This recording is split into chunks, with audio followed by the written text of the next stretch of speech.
So thank you for attending the session. So as Jean-Luc explained, a lot of my work revolves around game-based learning, but I won't have any work to do if it's not for brave lecturers like Anne and Amber, and even Erica. Erica is also one of the brave lecturers that's allowing us to create games as I just want to acknowledge Span Simang from the beginning. He's not here today, but I hope he's joining online. He did the actual game development on articulate storylines. So thank you, Spa. So the need for gamification and game-based learning is, let me just do the definitions first. For the purposes of this, gamification is an add-on to a lesson. So this is an example of gamification because this wasn't the full, didn't take over the full pedagogy. It was just an add-on, like badges or a game or something is gamification. Game-based learning is if it takes over the whole pedagogy. So if you take the game out, the whole lesson or the whole module collapses. But if we take this game out of Anne and Amber's course, I won't say it won't make a difference, but it would make as big as a difference. So why a gamified simulation? So there's resource constraints. Our class sizes are very big, limitations in traditional teaching, and it bridges theory and practice. The idea for this game started when they needed to be in the sim lab and there was something that happened and they couldn't be in the sim lab, and to take all the students through in groups of how many do you take them through? Two students at a time. 2 students at a time, and there's more than 70 students. More than 100 now. I'm sorry. Last year, more than 100 students, 2 at a time, and then they missed the week that they were scheduled to do that. So we kind of took the students through the sim lab in the time that it's going to take you to play the game, and the resources is available afterwards for the students. So just a bit about the learning theories where this is grounded in. I'm not going to bore you with all the details around all the theories, but it's constructivist behaviorist and social constructivism, and then also grounded in 21st century learning design theory, but and connectivism. Sorry, is it you now? Yeah. Okay, so can I just say one more boring thing? So so learning theories are evolving, and with the dawn of AI, we haven't really fully integrated that into the learning theories that is mentioned here. Over to you, Amber. Thank you. You've got a pride when I saw this. So for this specific simulation, the educational context of it was differentiate between what is an allergy versus what is anaphylaxis. So anaphylaxis being, you'll see movies like get the EpiPen, right? And then allergy is when you get a bit of reaction to medicines or a vaccine, that sort of thing. So differentiate between the two because the treatments are different, how you handle it. So that was the main focus.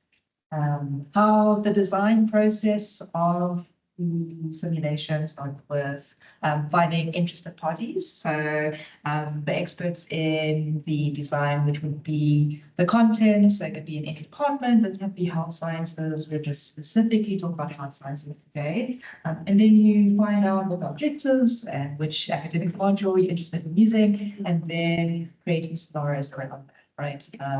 What you're trying to accomplish with the simulation. Then you create a storyline for it, so a storyboard. So how is the game going to run? What is the process for it? So we did it in a Word document, a shared Word document where we spoke about the different types of scenarios. What is the intro going to say? What is the flow going to be? And once that is agreed upon, you put it into practice, right? So you put it into the simulation, and then we use the 360 storyboard, and it brings the writing that we have to life. So the game overview, there's different sections to it. So it's a branch in scenarios. So we'll play through it later and you'll see. So there's interactive branching scenarios. So students select what they think is the correct option, and then it will play out in whichever selection. Whether it's correct or wrong, we'll have different outcomes. And then from the different outcomes, they learn whether this is an allergy or whether it's anaphylaxis. And you try and stimulate and simulate the stressful scenarios that it could be. So some of the students got stressed out, but it's fine because no one got hurt. And then what's nice that's fitted into it is a feedback session. So after each scenario, what did you think you did right? How did you feel? What improvements can be done? And it's not marked, right? It's a reflective process for students just to see what they could improve on, what did they learn, what they can improve on. And then what is nice about the storyboard is that based on the feedback that we get, we can always improve the design, add scenarios. If something didn't make sense or wasn't clear, it can be fixed. Okay.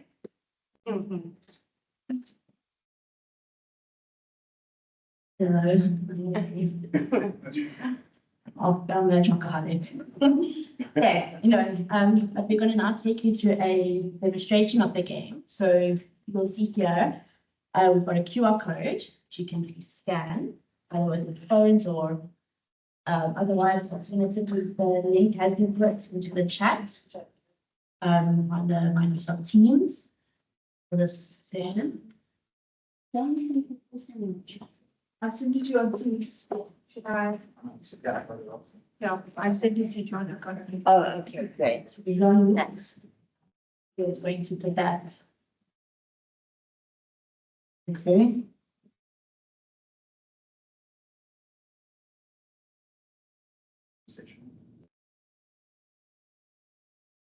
Yes. Thanks, Cheryl. Yeah, I guess. So we're going to give you a few minutes to just go through the game. We didn't ask you to bring a headset, so don't worry if you're making a noise for your neighbor. And also don't worry if you don't know the answers. There's no judgment. Yeah, there's no judgment. My high score is 60 out of 100. So you can try to beat that, but just to give you a little feel of it. And if you don't want to do it on your phone, are you going to do it on something? Okay. And there's Spa. Hello, Spa. I see he's also here. Hi, everyone. Yeah, so this is all Spa's handiwork. Okay, so. Okay. So that's going to bring us to that. Welcome, people.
What's your assessment, everyone? Additional supplies are needed. Yeah. Okay. So we got an additional.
The reason why we added these pre-quiz questions from previous simulations and stuff in the students, we noticed they'll often forget stuff.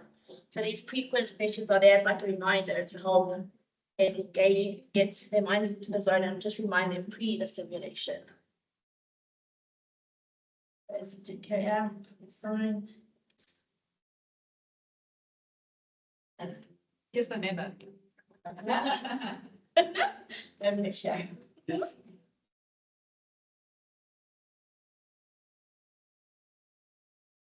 You also cannot skip the questions, so I think there's 10 or 11.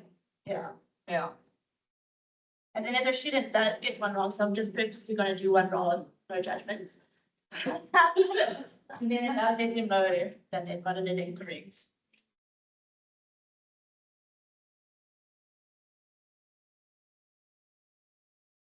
Medicine and approved, so that's our antihistamine.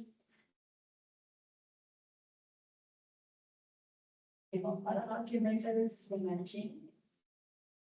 Oh yeah, teamwork makes the dream work, so always.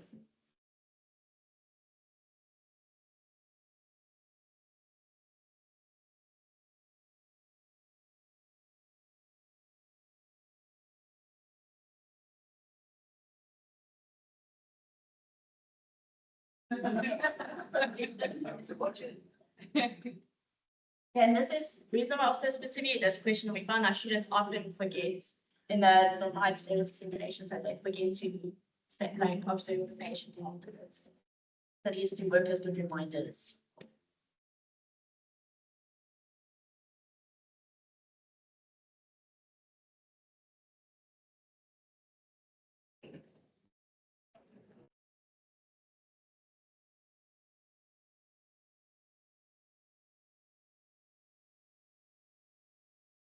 The video is not yet injecting at the correct place, so please don't judge us.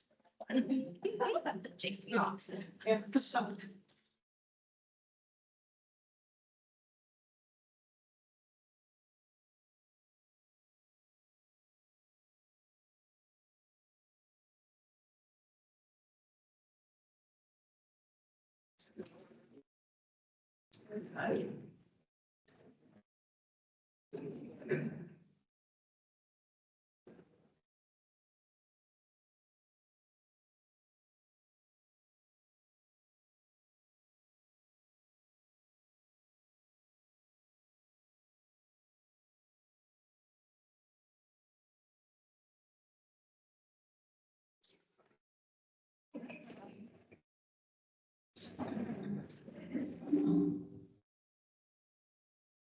Oh, you got it done.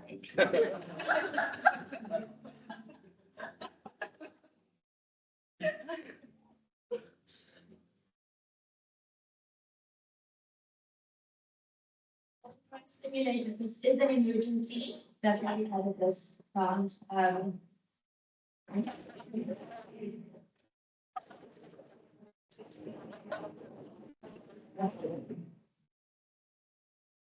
Oh, check this. I need to make sure that I've given a lot of vaccine that's yes to me. But I still never went without shit. Okay, anyway, that's included. What happens if you give her the wrong thing? Does she? We're gonna do that for anaphylaxis, we'll give her the wrong thing. We all want to go there.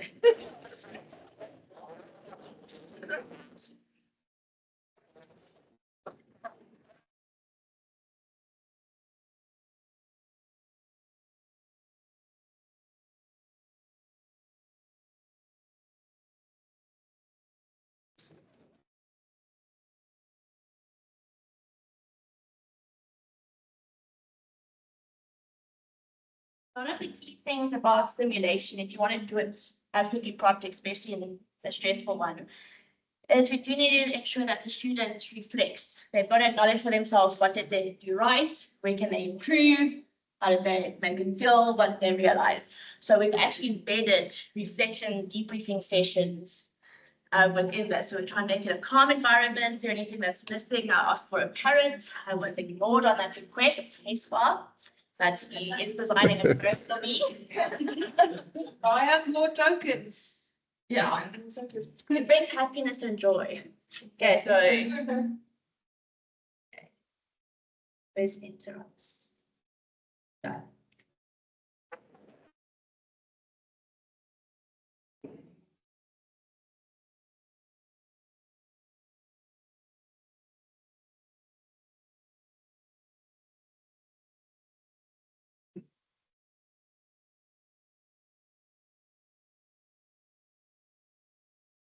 And this pulls through to Moodle. Yeah.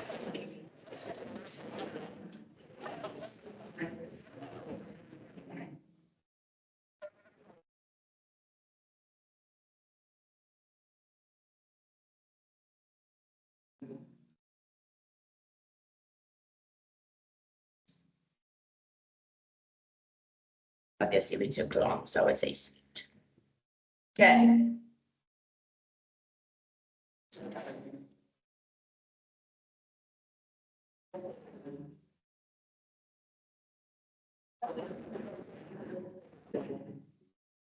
Also, one thing we specific about, it's not where did you mess up, it's words matter. Where can you improve? It's all about incorporating Carol Dweck's growth mindset so that students aren't failing there, finding areas of improvement or finding their gaps, finding it. So we're also very specific about the language we use.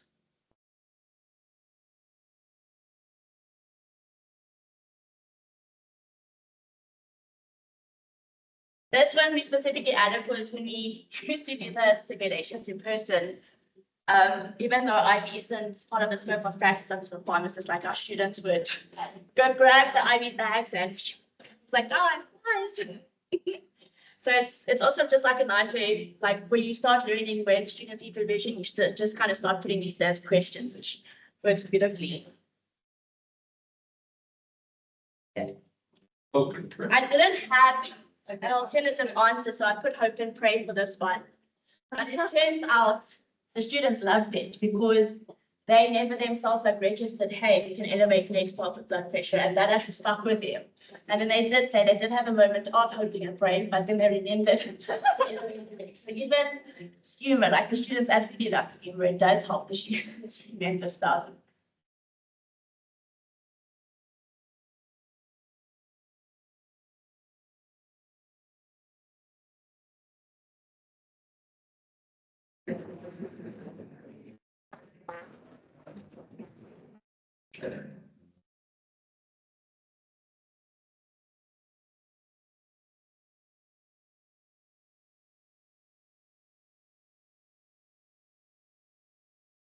Why did the other guy get 6 minutes and he's only got 4 minutes? So anaphylaxis can occur at different speeds. So.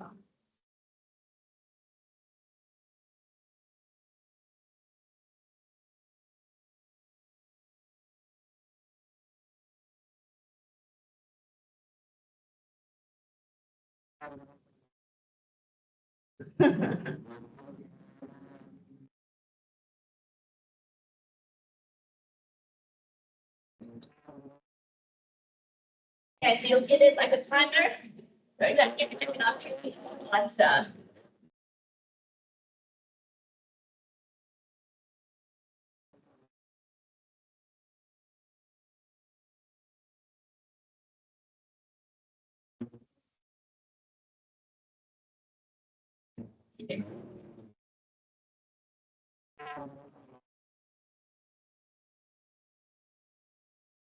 We're going to fail. I'm trying to, but what if just not answer so it can go into fail?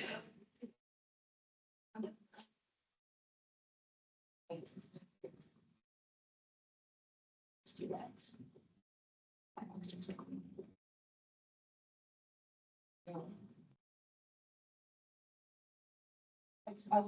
Someone else.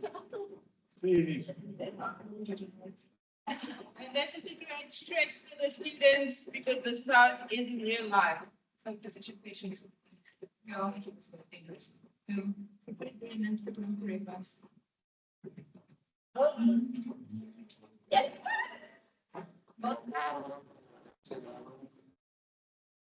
So now you can try again, and then if this fails, your supervisor will come into the room. I think we can just very, answer.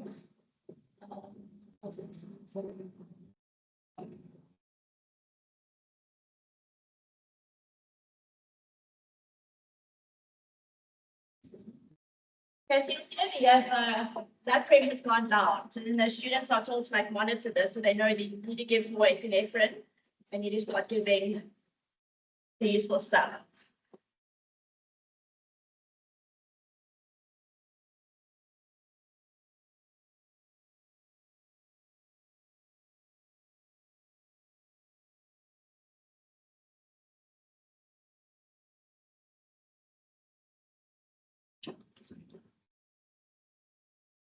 So now it's kind of guiding you because you're messing up.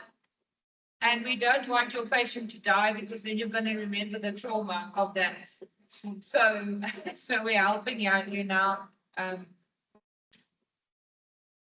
Thank goodness the paramedics have arrived. That was very stressful.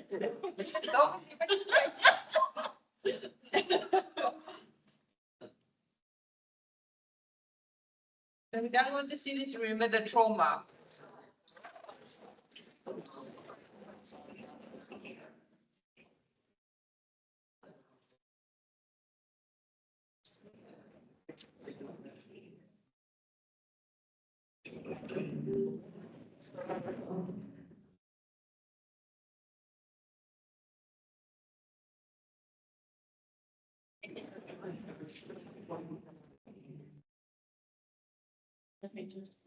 I started panicking.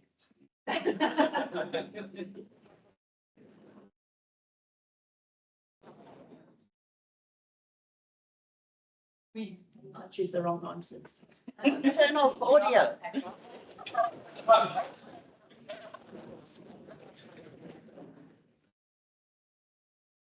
I can do it.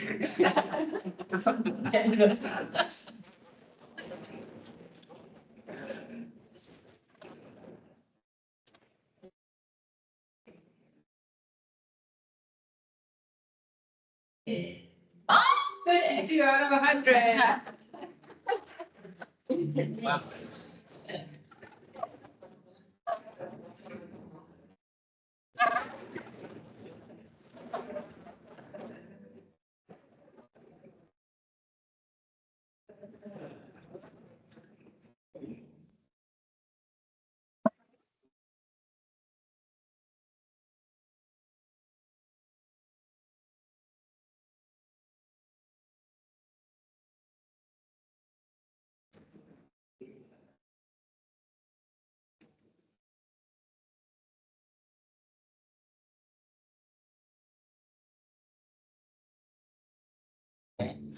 No, so Dom, we're waiting for you.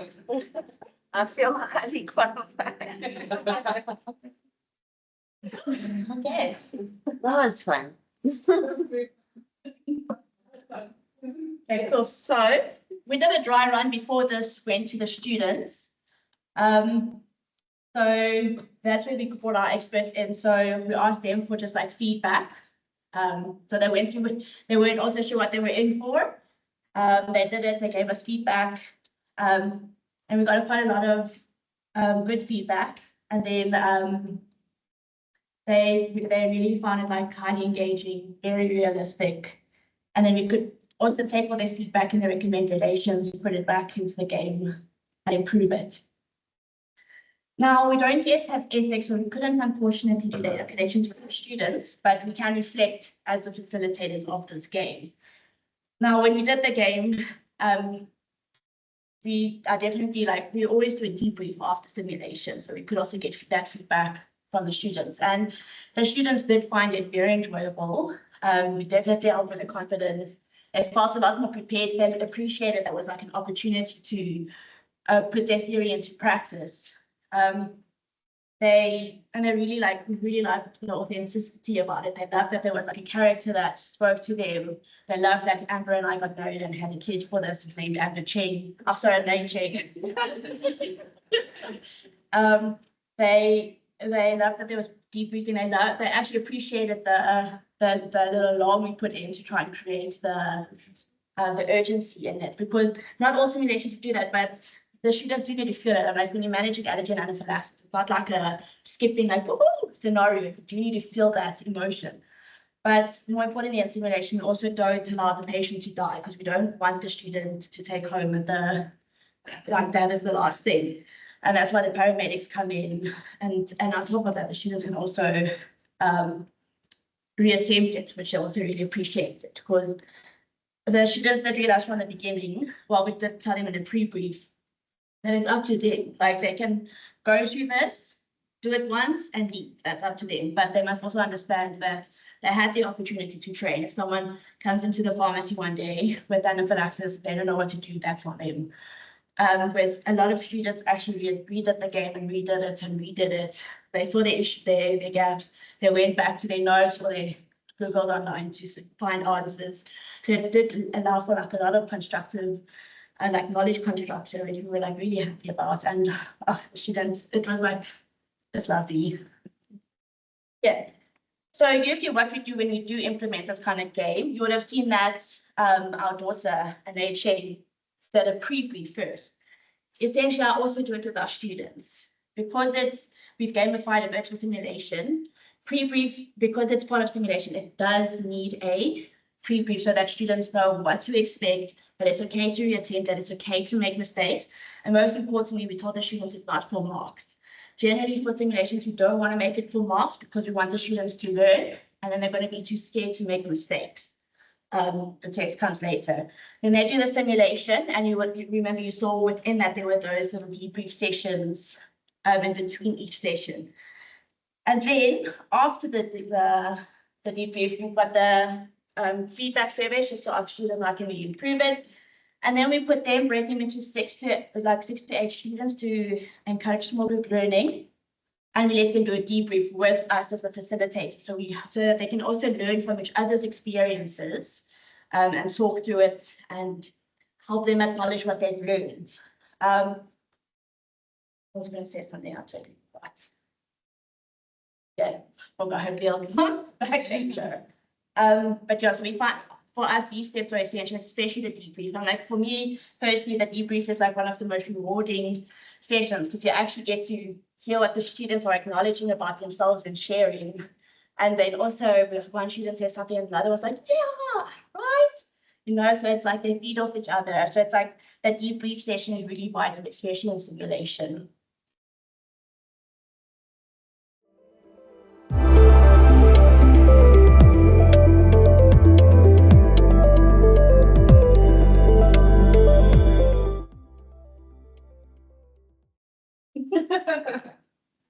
Okay, so yeah, we wanted to do an activity with everyone, but the time is a bit limited. I think we asked for 2 hours or something, and then the organizer said no.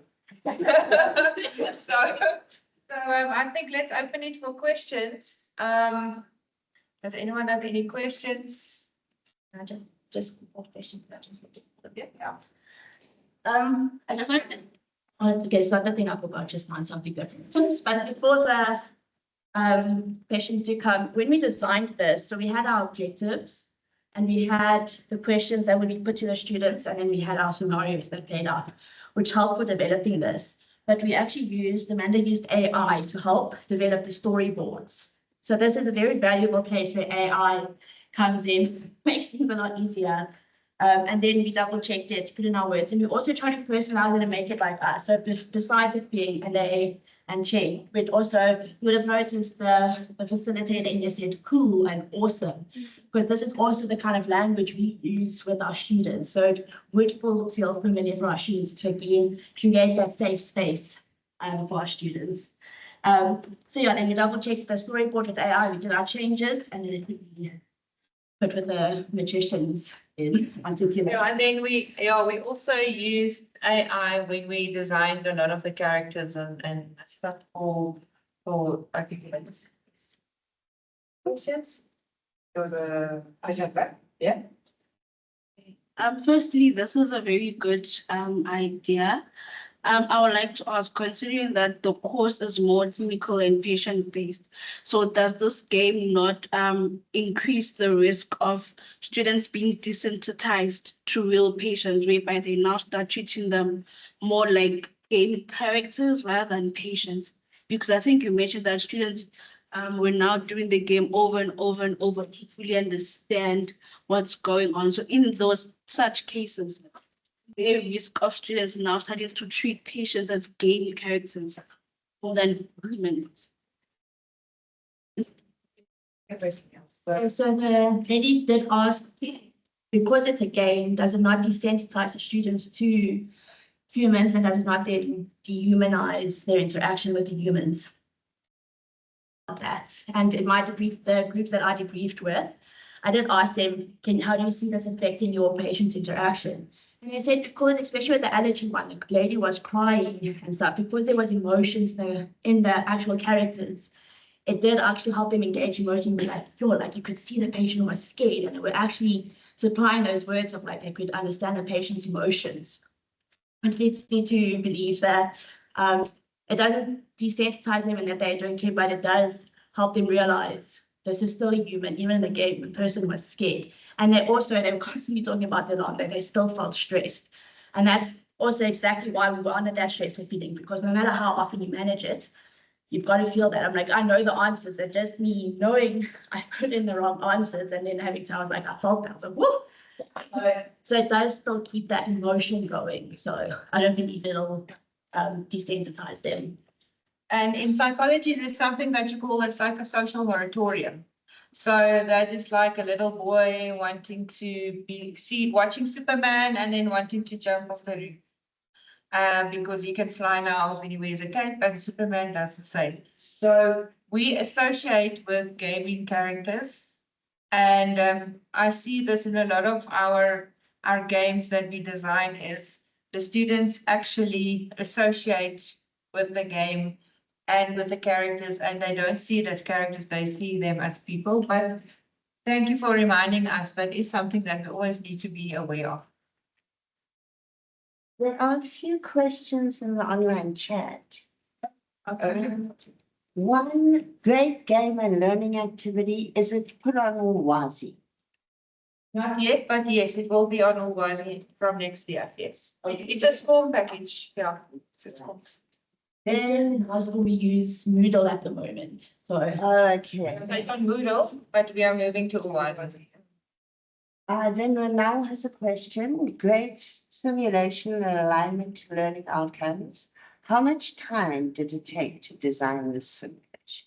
That's a great question. How much time did it take to design the simulation is the question. I'm just repeating it. So we started talking about this in March. No, it was in June. It's June. Oh no, in March you told me we were gonna need it, sorry.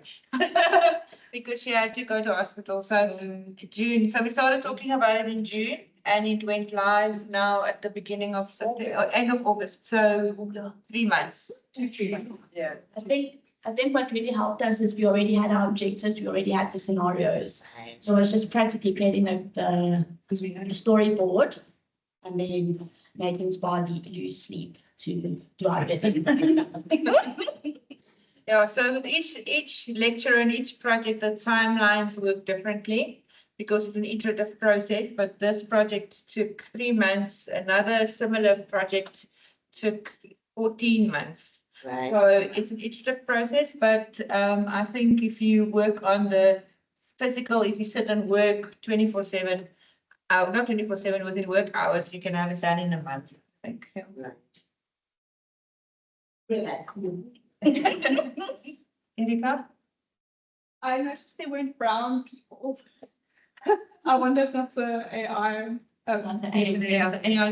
Yes. But I commented the exact same thing, especially with the paramedics. I'm like, hey, why they put I don't know, Spa, do you want to comment on the AI generation of the characters?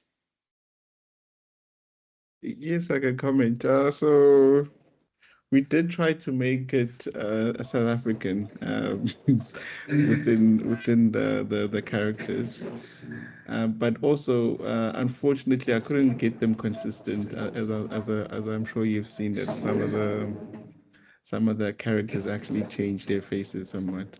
So I'm still using free subscriptions for the AI generation. Hopefully, we'll get a license and get proper generative AI tools, and we'll make sure that the characters are consistent and we can actually articulate the kind of character that we want. Thanks. Yeah, and he mentioned something very important. To design this is quite expensive, and we don't have licenses for all of the stuff that we're doing. So it's limited to what we can have available for free. But we are motivating. getting my pirates? Yes. Oh, do you want to pay for us, though? Is that why you're interested? If I had the funding, yeah. I just wanted to pick up on, you spoke a bit earlier in your presentation, and it came up in the slides today, the learning theories that you joined. I know I've lately gone off gamification completely. It feels like dopamine fueled knee-jerk learning to me. And I like that you didn't do that. You had questions with marks, but it seemed more open and more that you try to create an experience than just a little dash.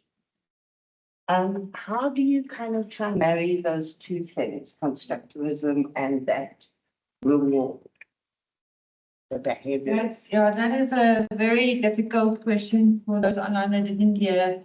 Dom is talking about dopamine fueled gamification against maybe a longer experience.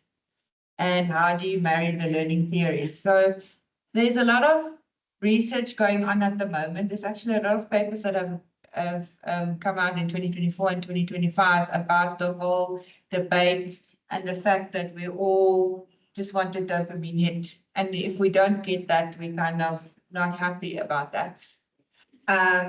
So I think there is a space for the dopamine hit. There's a space for the gamification part of it, but I don't think it should be the rule. And I also think games and gamification needs to be designed for an appropriate, for the reason why, for a certain goal. So for example, in a certain course, we are using badges, which is a dopamine hit, but it's a very big course and we kind of want to easily know where the students are.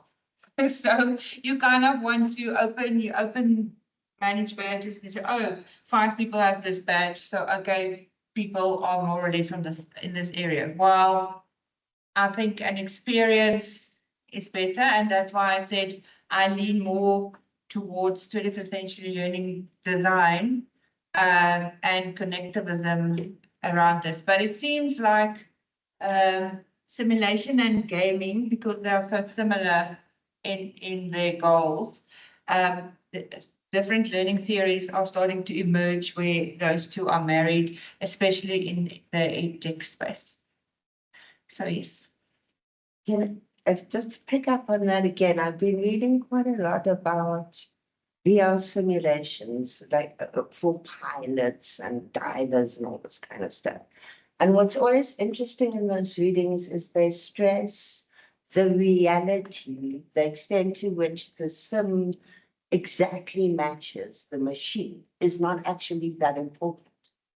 That the veracity of the experience is more important than of the actual surroundings, which I found amazing. Even if you're teaching airplane pilots, you'd think they have to use that exact thing, but apparently not, that their training is best when they put in situations where they experience what it's like to suddenly lose altitude or this or that, rather than when there's a correct response on instrumentation.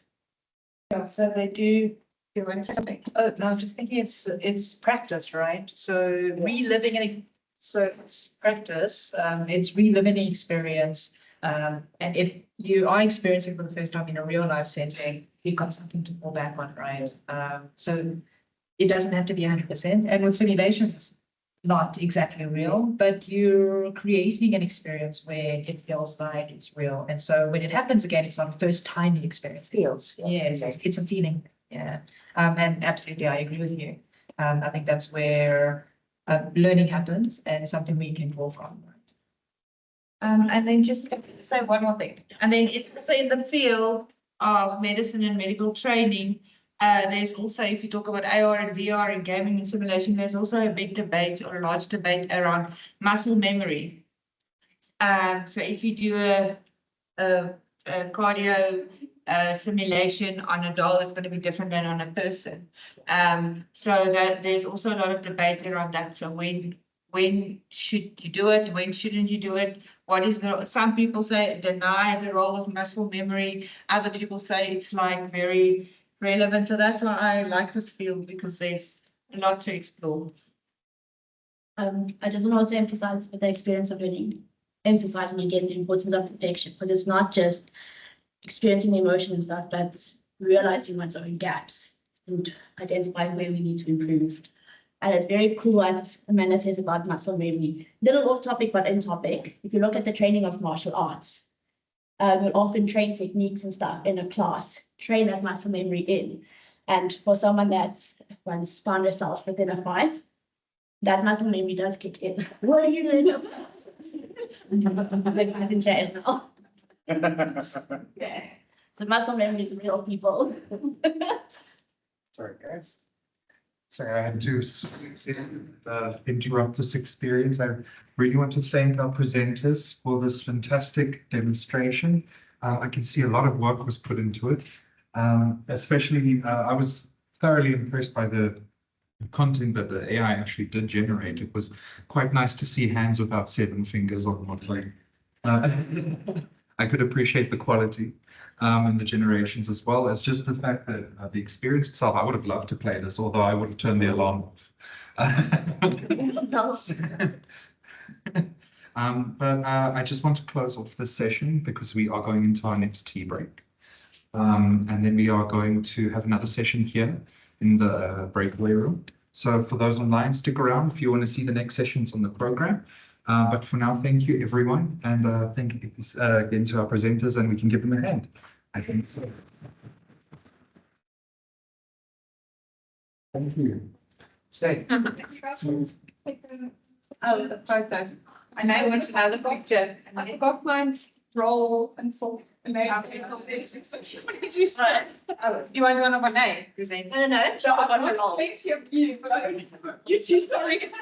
Okay, all right, we understand. But, do you want to put it on a slide? Which I'm not laughing hysterically. Yeah. Oh, that's a good photo. And I keep on saying, That is a great photo. yeah, this is I what love we it. people are gonna think that we're not working, but actually we're not. My That's not husband, how to be fun with people. my husband always asks me, how did I manage to organize myself playing all the time?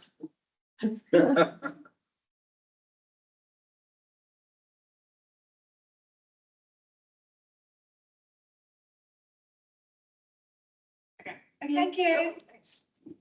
I've got it up for you. Thanks. Yes, I've been taking your LinkedIn all the time. But yeah, I just want to remind you. I don't see anything. Please fill the evaluation form. The link is on the program at the bottom of the table of each agenda section. It's very important we get that out. Thank you. I think. Yeah. She was a bit late, she couldn't have, yeah. But not so much.